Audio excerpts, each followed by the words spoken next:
Sukushi advent kalendarimdan 4 ta blesk chiqqan edi.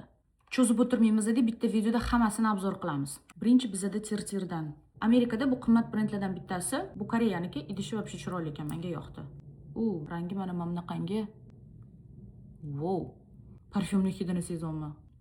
Juda ham yog'li, даже слишком deb ayta olaman. Bu o'zi tint. Mana shunaqangi rang bo'ldi. Labda lekin juda ham yoqimli. Keyingisi Accessway firmasidan.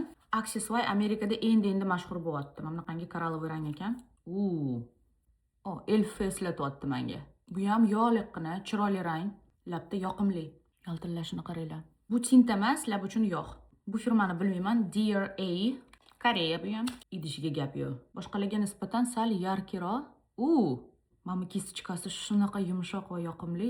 Suvli tekstura degan, suvliligini sezyapman. Yaltirab turadigan tint. Rangi meniki emas. Konsistensiyasi sal yopishqoroq.